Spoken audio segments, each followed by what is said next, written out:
What's up, dudes? Hey, I'm not waiting for anybody to get on tonight, so I am just going to hit some of the questions that got asked when I said I was going to do this live, and I'll just post this up. First thing we got into was one of the first questions I had was, what's up with the ridiculous stress test of optics? Do consumers really care if you can freeze, shoot, bury an optic and it still works? So some of the questions I typed in here, guys, had to fit in that little box, so I'm going to try to answer them the best that I can. The whole optic stress test, like beating the shit out of them, smashing them into stuff, freezing them, burying them, shooting them. His question is, do consumers really care? And I guess that's just a question you got to answer for yourself as a consumer. In the end, we all are. Do I want an optic to be rugged and dependable and repeatable? Absolutely. Freezing it in a block of ice, I guess, is going to stress it out. Maybe a little deeper than it would over 3 or 4 winters with getting snow on it and freezing in a holster. Maybe that is something you need to know, and I guess it really just depends on where you live. Here in Arizona, I can't really see that happening, but I'm traveling to Chicago in November, and I guess something wacky could happen. But as far as like the crazy abusive tests on them, you got to make that decision for yourself as to whether that holds value to or not. I think the best test is actually time and numbers. So the more people running it in everyday use that matches more closely to the way you're carrying things, it's probably going to show you that it is an appropriate optic for you. I've seen them break from the silliest shit, literally just getting bumped into things, and we've seen guns hucked halfway across a range that barely scratch the aluminum. So the forces and the tests that people come up with are testing different things, and I just wouldn't put a ton of weight into it. Ask what other people are using, find out what's proven and actually works, and then you got to make those decisions on your own. Next question I got was, and this is paraphrased, the best I could get out of what they typed. Part-time SWAT team having an A and B teams training, CQB, or entry work. I didn't quite know how to take that question. I can look at it 2 ways. If you have a part-time team and you have it in 2 separate squads or cells, and if they're training independently of each other, I don't think that's the best idea in the world, although each individual squad needs to be understanding and have a feel for what everyone's doing, but you will intermix. The other way I read that question was someone saying, why are like small part-time SWAT teams training other people in CQB and entry work? And that's one thing I wish we could avoid, because there's merit to the questioning of like, hey, this small part-time team, what experience do they really have and what skills do they really have? But there are also smaller part-time teams whose members are exceptional. The level of training that they have, that they've acquired from outside sources and that they continually put work into is actually pretty impressive. So just because someone's on a part-time team or a smaller team or a smaller agency, to me does not limit the possibility that they may know what they're talking about. And that's one of the ways I think we should look at it. You should be cautious. Like the chances that they were involved in numerous things are lower. It's just the way it is. But you can have small towns with big problems. I'm kind of talking around in circles on that one because it's got a few ways to answer it. But don't limit access to someone. Don't believe that they don't know what they're talking about based on the size of their agency. I think that's the easiest way for me to say it. Always be cautious. You got guys that are on full-time teams who are complete slugs and can't shoot. So being somewhere participation doesn't equal proficiency, right? Next question I got was modern police training and the numerous decision-making models. Yeah, that can somewhat be a pain in the ass. Everybody's got a new thing. I know our department's paid for people to come in and talk on like the Jedi mindset, and are you a lion or a freaking warrior or a guardian? And I'll be honest with you, I think all of it is bullshit. I think it's somebody else just trying to put their own spin on what being a grown-ass man and being a cop is. The decision-making models have existed forever. Don't make fucking stupid decisions, right? There's good decisions and bad decisions, and then there's fucking dumb ones that you should just know are stupid. They're kind of those decision-making models they give people are kind of like looking at people the way different people learn, right? The adult learning process. It's not a bad thing overall if one person can take away something I think is ridiculous and stupid, but it helps them make decisions based on best practices, then good. They're making better decisions. We talk about the safety priorities at work, and we define it the way we want our people to understand it, and hopefully they take it that way, saying, look, if you follow just these basic things, if someone else is in danger and you have an innocent or a hostage, and then there's you, and then there's the suspect, if you can get in between the two of those, the outcome, whatever it may be, you may have to shoot the bad guy, is still the right decision to make. And making the right decision does not mean it's going to work out well. We're very clear on that when we talk to people. You can make the best informed and right decision. It does not mean it's going to work out. And you can also make really dumb decisions and it works out just fine, which tends to be the way we like to view things, the lens we like to view things through in law enforcement, which is unfortunate as well. Next question I had in here was training when there is no or limited ammo. I'm a huge proponent of dry fire. I think it has to be capped off with live fire to find out if you're actually applying what you're doing in dry fire and if your dry fire is effective. That is where I would guide people to when ammo gets, if you're in a limited budget or limited access to ammunition, I would say dry fire a sequence, whatever it is you want to specifically work on, dry fire that until the freaking wheels come off. Find a zone that you can shoot comfortably in your dry fire if you're truly assessing what it is. Don't worry about time, don't worry about any of that crap. Just run whatever the drill, the movement sequence, the target transitions, whatever it is you come up with that you're trying to work on, and then set that up on the range and give it one chance. Just tell yourself, I'm going to replicate this thing that I've been practicing. I've pushed it till the wheels came off. I've found out a spot where I am comfortable, where I can accomplish this, and I feel like I'm doing it. And now I'm going to go out live fire and I'm going to do it that one time. I get one chance to do the drill. I'm going to replicate what I just did. And when you find yourself going, like, I'm going to invent a time, 87 seconds to run the whatchamacallit drill, right? You can do it very confidently, smoothly, and comfortably. In that time, you see your dot presented or your irons presented on the target exactly the way you want them to. They arrive softly on the target that you're going to, whatever the drill is. You rep that out and you go, all right, that is how I'm going to shoot this drill. If you can go out live fire and give yourself one run at it and repeat exactly what you just did in dry fire, you're going to get something out of it. You're going to prove to yourself, yes, that worked. And then you can push it further in dry fire and try to get it until you get another chance to go out and run a different drill or something different. It's saving ammo and it's showing you, it's giving you the opportunity to see that you're lying to yourself. I found that in myself, where I would dry fire something. I'm like, this is freaking awesome. I've got it. Here's what I'm going to do. And then I would go do it live and I would try to add 10% to it and it would absolutely fall apart.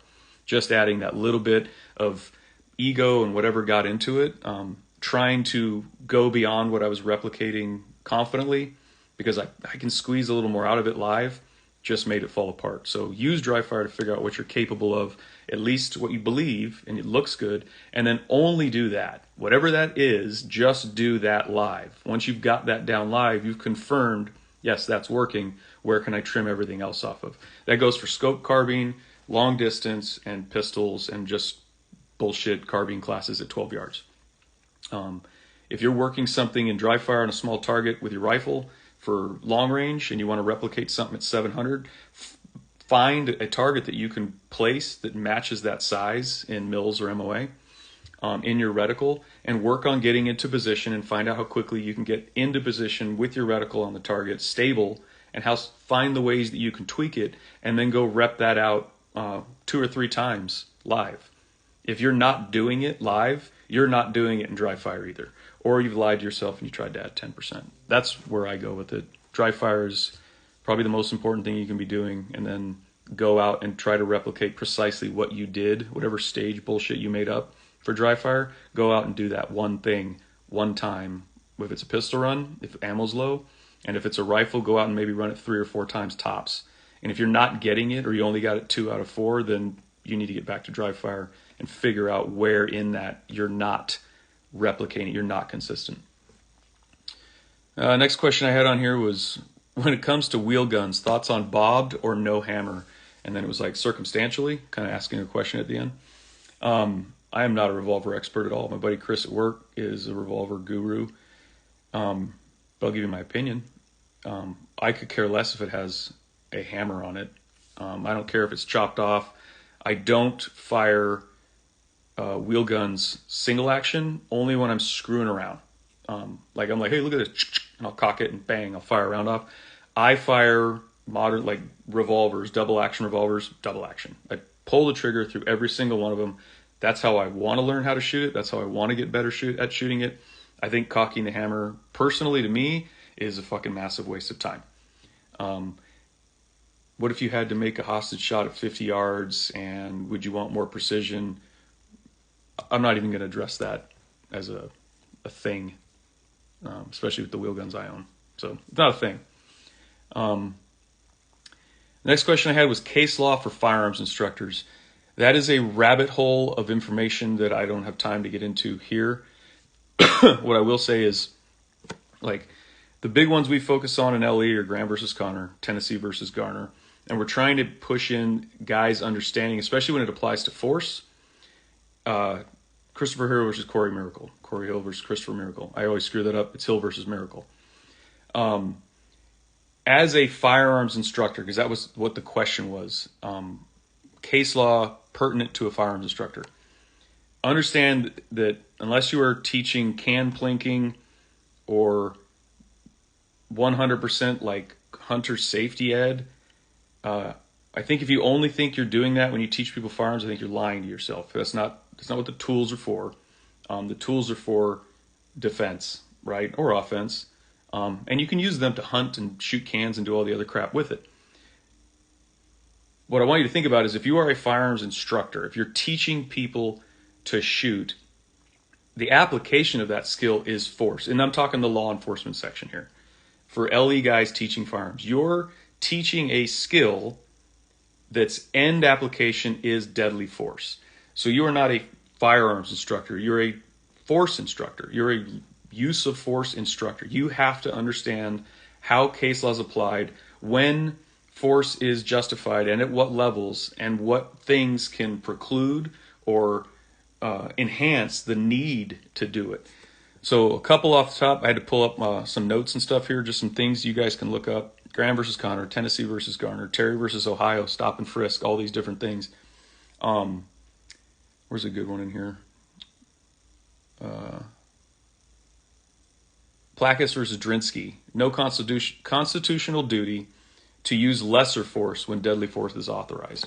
That's an important one to know. Like if you can and must, then you don't have to go, well, I need to shoot this guy, but I haven't tried my OC spray yet, or my taser, or strong words.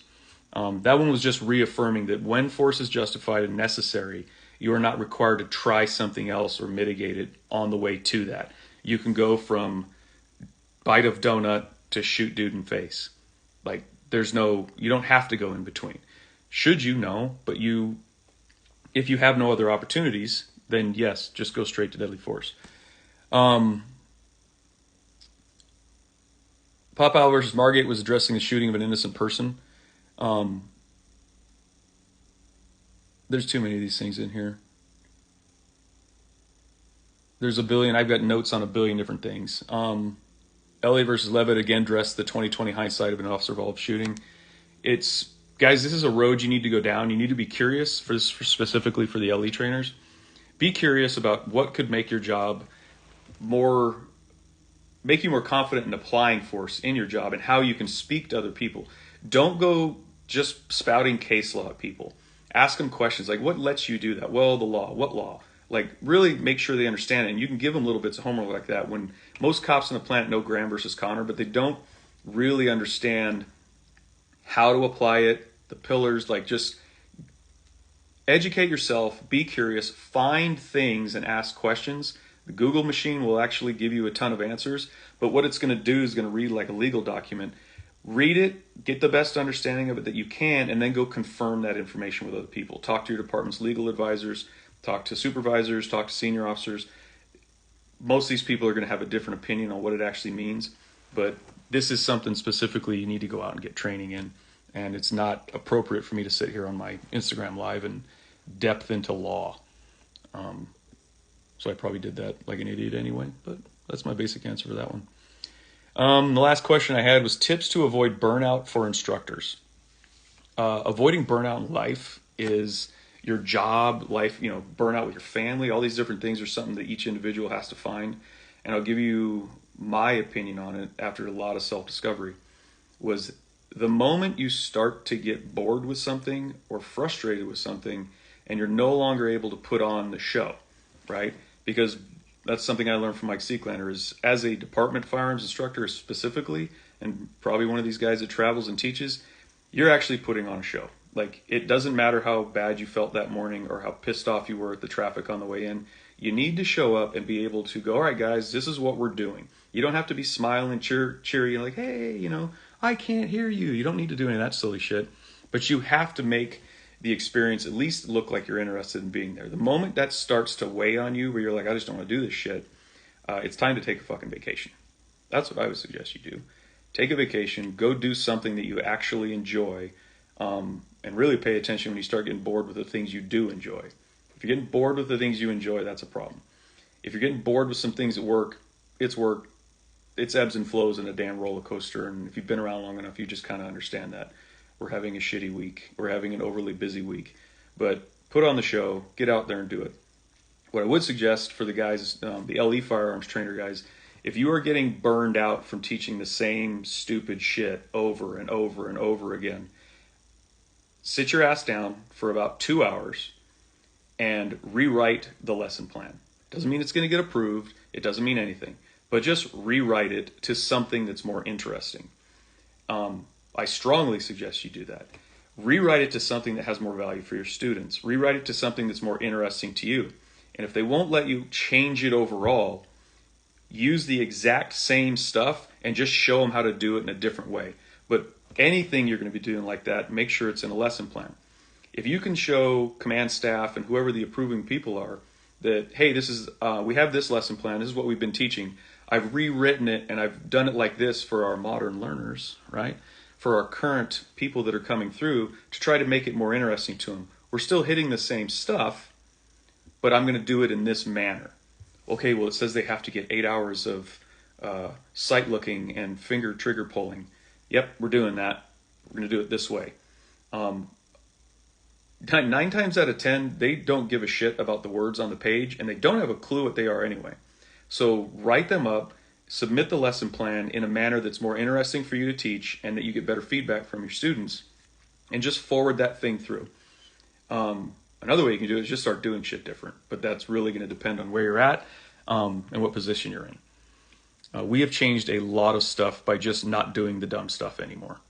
We've always adapted it to lesson plans. We've upgraded our training and changed the wording on a lot of the things that we do, but we took a hard look at a lot of the stuff and went, that's stupid. We're just not doing that anymore. Well, you have to get this many hours of that. Cool, we're going to do it this way. And they're like, all right, cool.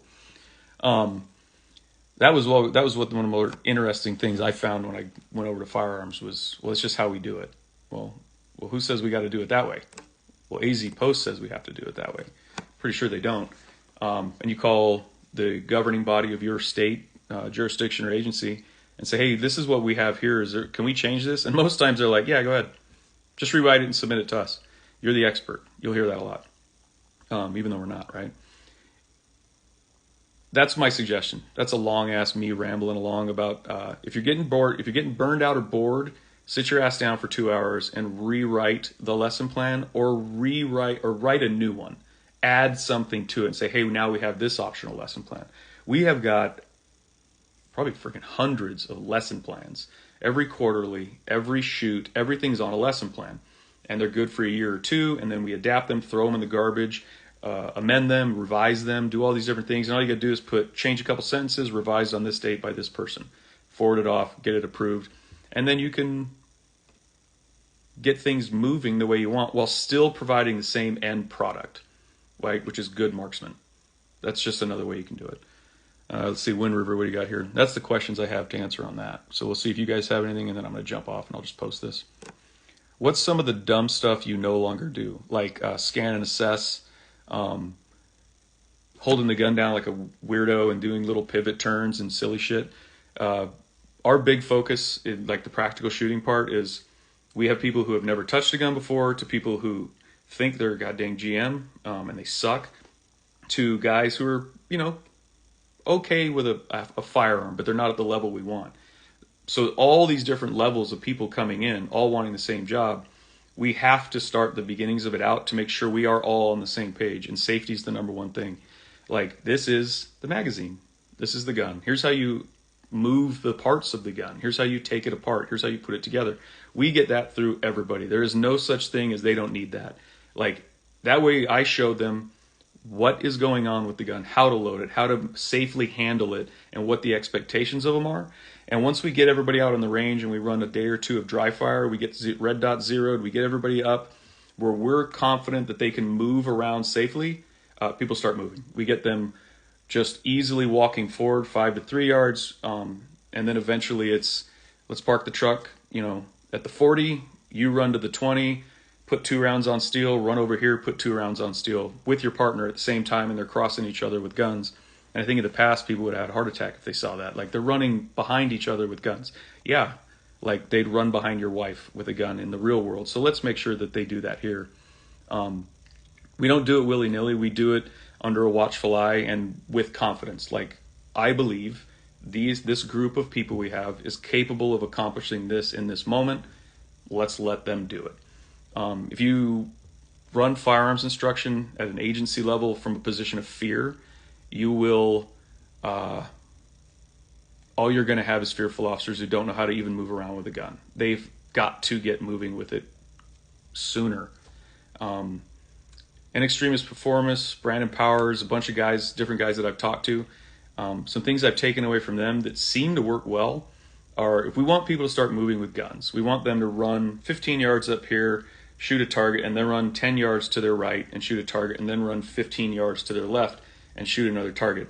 Like, how can we start doing that with them safely? Have them do it without the gun. Take off running, run up to there, have them finger gun the target, have them run up to the target, have them run to the right, have them run to the left, and go, okay, you managed to do that. Hey, what's up, Brandon? You managed to move without the gun in your hand. Now, what difference does it make that a gun's in your hand? Well, I got to make sure it's pointed in a safe direction. Well, like when you just did it last time, you didn't run with your hand over your head, screwing it around all over the place. You just ran up there. Oh, go for it. Then they run up there. Well, here's what happens. They run up there, they run back and forth, they do everything great. Then you put the gun in their hand, and it's like they're Frankenstein's monster. They're like, oh, I don't know what to do. Hey, relax, relax, relax. Just run up there with the gun in your hand. No, most people don't run and point their fingers behind them either. If they run, yeah, the gun's moving around out here in front of them, but their fingers along the slide, they are safe. We keep an eye on it. And that's one of the things we harp on in that original block of hours is safety. They run up there. The next thing you know, they're running to the right. And we do have them keep the muzzle down range, because I haven't found that to be a limiting factor in actual maneuver for anyone yet. I just haven't. Keeping it pointed down range like that in the range doesn't become a scar, where if they were going to run backwards, they're just going to keep their gun pointed all silly. It just tends to get built into their confidence and the ability to move around with a gun. So like Brandon said, isolating skills, like I need you to run from here to here, do it without the gun. Okay, great. You can do that. Now do that the same way. It's like walking. Having people walk 5 yards while shooting turns into this weird thing. And then you put the gun in the holster, just say walk up there. They can walk up there. They all walk to the range.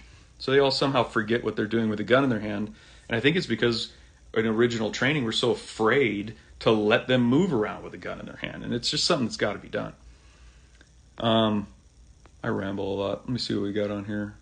Late to the show, but have you discussed Chicago police? I have not.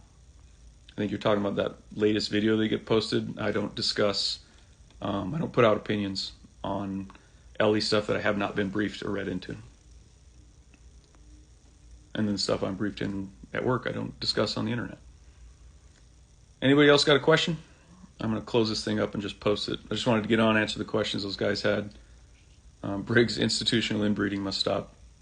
It's been going on forever. It's going to keep going on. So how about we just start inbreeding with better people, right? Instead of freaking weirdos and mongoloids and fuds, how about we start just breeding better people.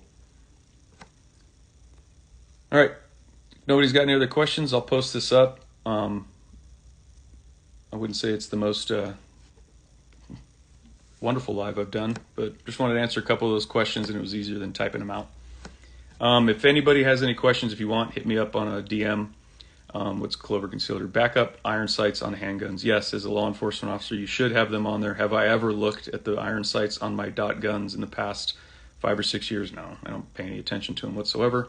And my front sight fell off once, and I didn't notice it for like a week. And you're like, you don't do anything. Well, I got like a few guns at work that I shoot, and I don't care. And now the rear one's off my SIG, but they're not things I carry on the street, so don't be a nerd about that, nerd people. All right, guys, be well. I will catch you later.